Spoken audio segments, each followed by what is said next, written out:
Qadrli kuzatuvchilar, esseda demak shaxsiy fikr, ya'ni uchinchi tomon fikrini asosiy qismda qanday yoritish muhim. Mana shu haqida batafsil videoda ko'rib olishingiz mumkin. Demak, biz fast foodlarning ijobiy va salbiy tomonlarini ko'rdik. Demak, asosiy qismning uchinchi tomoni, ya'ni shaxsiy fikrimizni berib o'tamiz. Shaxsiy fikrda nimalarga e'tibor berish kerak? E'tibor bering. Yoqlovchi gap bu birinchi gap. Shaxsiy fikr bu ikkinchi gap.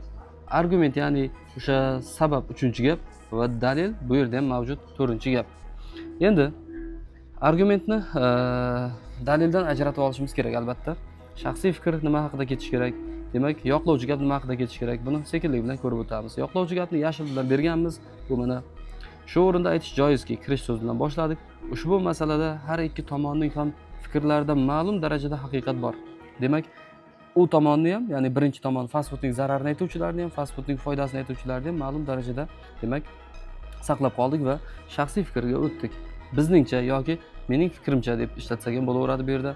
Bizningcha yoki mening fikrimcha fast foodning mavjudligi o'zi bilan faqat salbiy yoki ijobiy natijalarni olib keladi deb bir yoqlama xulosa chiqarish to'g'ri bo'lmaydi. Demak, bu shaxsiy fikrimiz.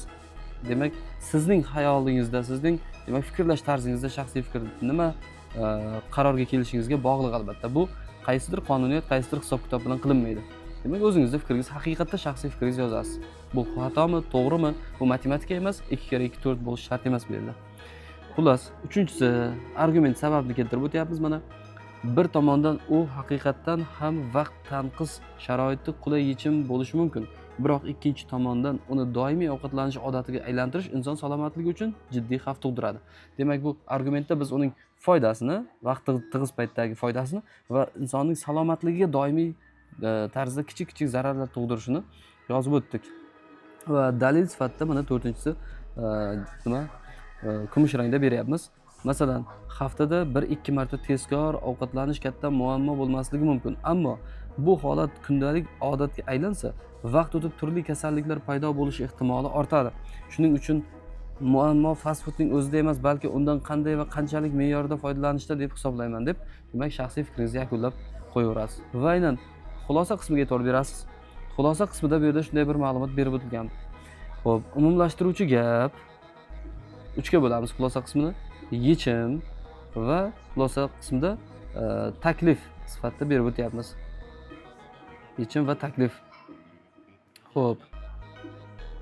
Marhamat, umumlashtiruvchi gap ko'k rangda berganmiz birinchi gap sifatida.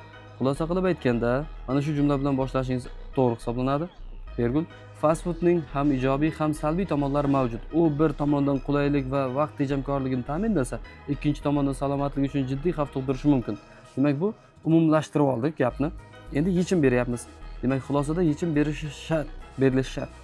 Ikkinchi gap. Shu sababli shunaqa ko'makchilik qurilmalari bilan yechim berasiz.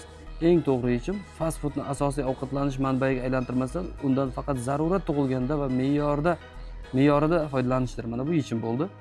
Va taklif ham berish kerak. Uchinchi gapimiz, zero sog'lom hayot tarzi va to'g'ri ovqatlanish insonning eng katta boyligi ekanini unutmasligimiz, har birimiz o'z salomatligimiz uchun mas'ul ekanligimizni chuqur anglashimiz lozim deya yechim, taklif, umumlashtiruvchi gaplarni xulosada mana shunday keltirishimiz kerak. Ko'pchilik foydalanuvchilar xulosada faqat umumlashtiruvchi gap yoki faqat bitta yechim berib, taklifni yoki boshqa bir qismlarni keltirib o'tishmaydi. Bu mukammal xulosa yozmaslikka sabab bo'ladi. Demak, sizlar esseni kirishdan to xulosagacha ajoyib tarzda bir-biriga bog'liq va chambarchas rivojlangan tartibdagi, demak, tizimli esseni yozmoqchimisiz? Unda bizning Telegram kanalimizga a'zo bo'ling. Instagram va YouTube sahifalarimizda esse bo'yicha chiqarayotgan barcha videolarimizni ko'rib boring va barchasi sizlar uchun bepul tarzda taqdim etilyapti.